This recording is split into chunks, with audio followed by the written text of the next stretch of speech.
So we go part 2 of chapter 17. So would you or would you not make it female for the creature? So here's Victor's response.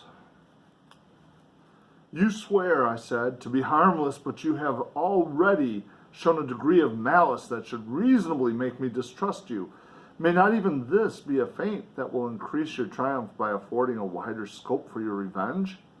How is this? I must not be trifled with, and I demand an answer. If I have no ties and no affections, hatred and vice must be my portion. The love of another will destroy the cause of my crimes, and I shall become a thing of whose existence everyone will be ignorant. My vices are the children of a forced solitude that I abhor, and my virtues will necessarily arise when I live in communion with an equal. I shall feel the affections of a sensitive being, and became linked to the chain of existence and events from which I am now excluded. He wants to belong. He can only observe, and so he says, you must put me in. I paused some time to reflect on all that he had related and the various arguments which he had employed. I thought of the promise of virtues which he had displayed on the opening of his existence, and the subsequent blight of all kindly feeling by the loathing and scorn which his protectors had manifested towards him.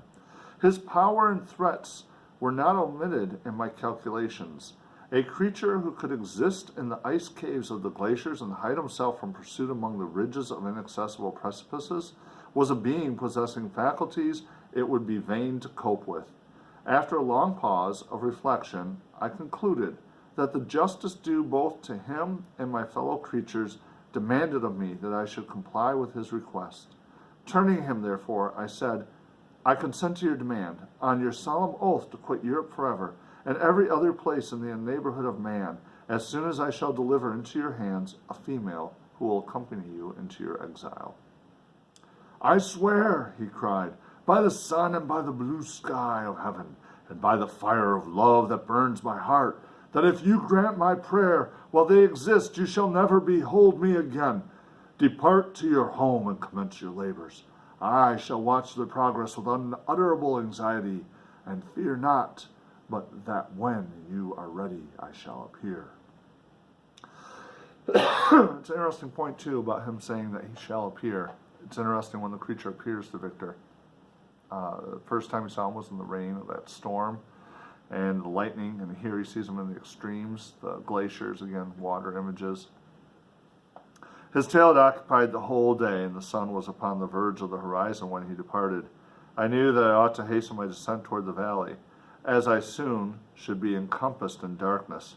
But my heart was heavy, and my steps slow. The labor of winding among the little paths of the mountain and fixing my feet firmly as I advanced perplexed me.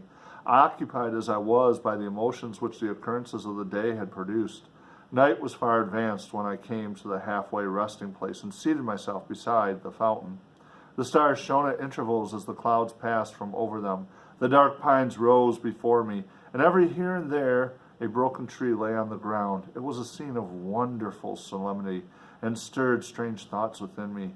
I wept bitterly, and clasping my hands in agony, I exclaimed, O stars and clouds and winds, ye are all about to mock me. If ye really pity me, crush sensation and memory. Let me become as naught.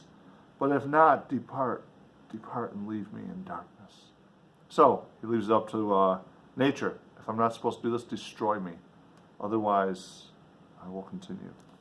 These were wild and miserable thoughts, but I cannot describe to you how the eternal twinkling of the stars weighed upon me, and how I listened to every blast of wind as if it were a dull, ugly siroc on its way to consume me.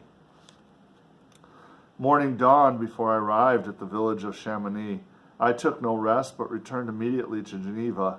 Even in my own heart, I could give no expression to my sensations. They weighed on me with a mountain's weight, and their excess destroyed my agony beneath them.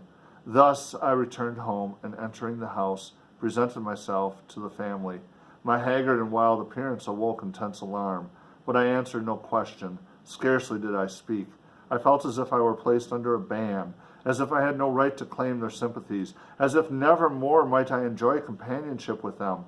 Yet even thus I loved them to adoration, and to save them I resolved to dedicate myself to my most abhorred task. That's the key point now.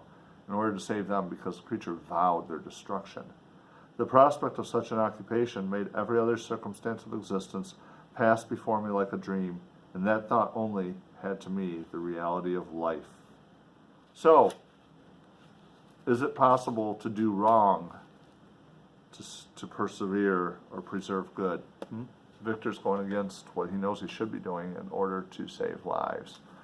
Is that ever a good reason? So answer that, and that completes chapter 17. And your response, I say, thank you for sharing.